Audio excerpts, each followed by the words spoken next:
Mit navn er Michael Grønne Christensen. Jeg er ansat her på Helstrand Dressage som rytter.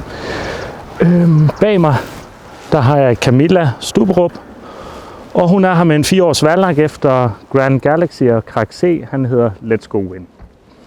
Vi har heroppe snakket om at lave en serie omkring, hvad vi erfarer heroppe med hesten og med uddannelse af heste, og hvad vi har gode idéer til at få hesten den rigtige vej i sin uddannelse.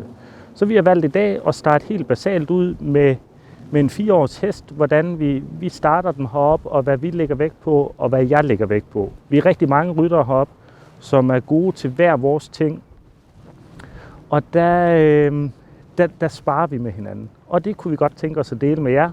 Så jeg håber, I vil tage godt imod den her video og komme med lidt input til den, og eventuelt forslag til, hvad vi kan gøre næste gang. Det vi gerne vil, og det jeg gerne vil med dressurheste, det tror jeg, vi alle sammen vil. Vi har bare hver vores måde at komme derhen på. Men min erfaring og vores alles erfaring heroppe, det kan vi jo se, det bærer frugt, og at det går den rigtige vej. Og Camilla rider rundt på en dejlig 4-års her, og det vi gerne vil have den til, det er svare frem og svare blødt tilbage. Og det tror jeg, vi tager lidt af her i starten. Så lad os prøve bare at skubbe ham lidt frem en gang, Camilla. Skubbe ham lidt frem. Sådan. Der. Ja, det er dejligt. Det er dyr. Det er leve. Sådan. Prøver vi at tage en halv parade, og mærker, at hesten kommer tilbage. Bare en lille halv parade bliver op i overkroppen. Sådan. Og skubber ham lidt frem for sjenklen igen. Mærker, han svarer lidt frem for sjenklen. Rigtigt. Og en lille halv parade igen. Så. Og skubber ham lidt frem igen. Godt. Det, der som oftest lidt sker med mange rytter, når jeg er ude og undervise dem, det er, at de ikke er helt i balance deroppe. Camilla står fint i balance, og hesten traver frem for hende igen. Godt tænk mig, at vi prøver en enkelt gang, Camilla, hvor du lader den komme lidt for langt tilbage i den halve parade, og du faktisk kommer lidt ud af balance og kommer lidt frem, så vi lige kan få det med på video. For det er det, jeg synes, jeg som ofte ser. Og prøv bare at ride lidt tilbage i en halv parade, sidde en lille smule let deroppe og gå lidt frem i overkroppen. Lige præcis sådan der. Og så, det er sådan, jeg helst ikke vil have det skal være. For der tænker hesten ikke frem i den halve parade, og så kommer rytteren ud af balance. Prøv vi at tage en halv parade en gang til ind over midten. Og bare bliver i balance deroppe. Hele tiden bliver i balance. Sådan. Og skubber ham frem for benene igen. Gør den dejlig her.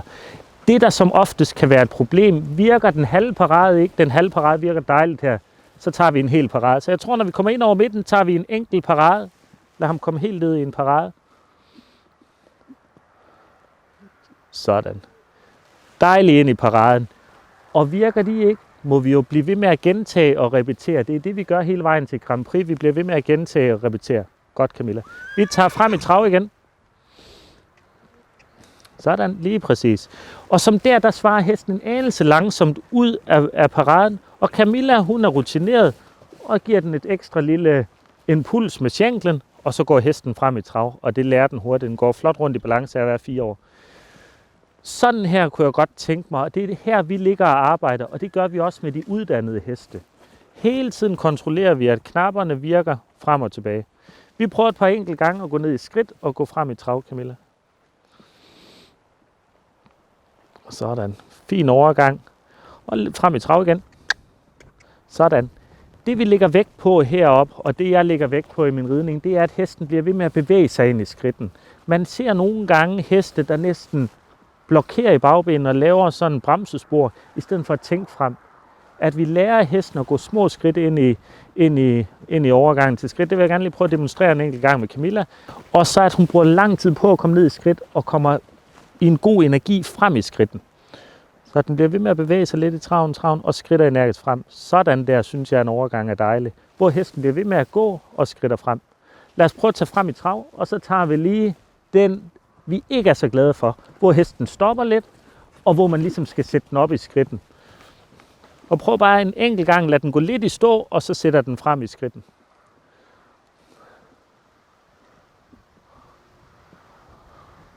Lige præcis. Sådan der ser man som ofte, så snart hesten tænker lidt baglæns, rejser de så også lidt i nakken. De bliver ved med at være bløde og afspændte, og gennem repetition bliver ved med at øve den. Lad os bytte volden lidt en gang, og så tager vi lidt vekslinger den anden vej. I uddannelsesforløbet har vi oftest vores heste liggende en anelse lavere i halsen end i stævneregi. Og hvor lavt vi ligger dem i halsen, det er egentlig lige meget, så længe at vi har næseryggen ude i det lodrette plan. Sådan så hesten går og bruger ryggen, men de bliver fremme med næsen. Og jeg synes, det er en passende facon. Selvfølgelig er der noget med styrken og uddannelsesgraden, der gør, at den nogle gange dykker lidt ind bag lod. Men det er noget, vi alle sammen er bekendte med. Tag en enkelt overgang til skridt, når vi kommer over mod R igen, og frem i trav. Her kan man se, det er faktisk meget dejligt, der bliver den en lille bitte smule spændt ind i overgangen til skridten. Der vil jeg til hver en tid vælge at bare stille hesten ganske let op i nakken. En lille bitte smule stilling op i nakken, så lad os prøve at stille ham lidt op i nakken, Camilla, i overgangen til skridt, og hele vejen ind i overgangen. Igen en lang overgang, stiller ham let, sådan. Og frem i trav igen. Lige præcis, sådan. Det, der som oftest sker, når vi stiller hesten, det er, at de slipper hele vejen igennem ryggen, og det gør bare tingene lettere for hesten. Hvis man har en hest, der har lidt svært ved at holde balancen rundt, så hold den bare let stillet på det spor, man rider på, og så bliver de mere bløde, og det bliver lettere for den. Med de unge heste, der er det her det primære arbejde. Det er frem, og det er tilbage, og det er overgangen mellem skridt og trav. Og så naturligvis, som her, mellem skridt og galop. Og der kan jeg godt lide, at man ligger og laver en masse overgange. Og lad os prøve, Camilla, et par enkelte gange over omkring R, så tage ned i trav og traver, og så springer vi an i galop igen. Igen har hesten en lille smule svært ved overgangen. Hold den let stillet i nakken igen, og så laver jeg et system. Et system, hvor I gør det på samme måde, hver gang I går ned i trav. Hesten den lærer rutinerne, og så er det ikke så svært. Lad os prøve at tage traven igen over VR. Hvis jeg skal forklare, hvordan jeg gør det, så har jeg lært mine heste, at hvis jeg tager udvendig hånd lidt ud til den ene side, så tager de traven. Og det er uanset om jeg er i samlet galop eller fri galop. Og så lægger jeg vægt på, når jeg springer hesten an, at de kommer med det samme, når man springer hesten an. Når man lægger hjælp ind, så springer hesten an i galop. Traver dejligt ind i overgangen, synes jeg. Igen bliver den måske en lille smule spændt i hånden, men det er småting. Og igen, repetition, og så en let stilling op i nakken. Og bare lige at tage trav og anspringe en enkelt gang mere. Nødeligt. Bliver der i balance. Sådan. Dejlig anspring. Og så, nogle af de ting, jeg også ser, når jeg er ude og undervise folk, det er, hvis jeg spørger dem, hvornår springer du hesten anden i galop? Så tænker de, at jeg springer den anden, og det passer mig. Hesten vil altid tage venstre galoppen med udvendig forben tilbage. Så den vil altid tage venstre galop, når den har højre forben tilbage. Og vi vil gerne hesten, den svarer med det samme. Hvis man så ligger hjælpen til anspringen, når den har højre forben fremme, og den svarer med det samme, så vil det blive forkert. Så sørg nu for, at når forbenet kommer tilbage, lægger man hjælpen, og så kommer anspringet. Og det giver sig gældende hele vejen op igennem til alle changementer osv. Så når udvendig forbenet tilbage, springer vi hesten anden i galop. Vi tager traven, bytter vi volden, og tager vi lige et par anspring den anden vej.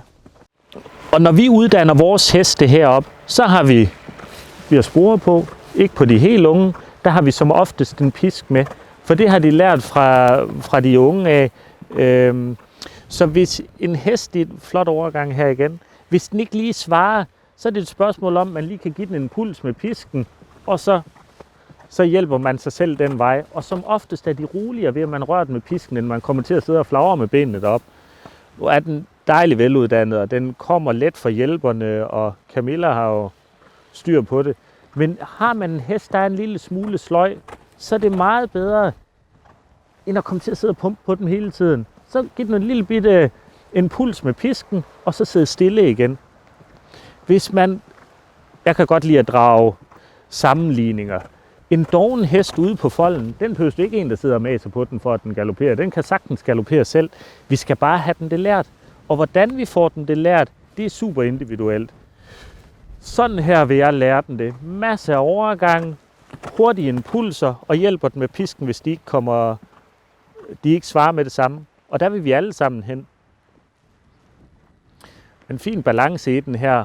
Flotte overgange Og sådan der, som Camilla ligger og rider rundt her, får man hele tiden hesten mere lydig og mere opmærksom på en. Lad os tage en overgang til trav, og så skridt lidt. Sådan. Og igen rider en lang overgang til skridt, og så lader vi ham lige skridt en runde. Og så er det vigtigt, hele uddannelsesforløbet og hele vejen til en pensioneret hest, at man husker på, at man rider effektivt. Jeg plejer at sige 4-5 minutter max, og så skal man skridt et minut. Hvis man holder sig det for øje og altid gør sådan, så undgår du rigtig, rigtig mange skader. Jeg ser nogle gange nogle rytter, der trækker ind, skridter de, varmer op, og så kører de hele turen, og så skridter de af. Hesten har ikke en levende chance for at få ilt ned til de små blodkar i benene, og vi ved, det er som oftest benene, de går i stykker i. Så skriver jeg for øret 4-5 minutter, og så lader dem skridt et minut, og så kører jeg igen. Og hvis man render i et problem, skridt en cirkelvolte og kom igen. Det hjælper altså tit og ofte.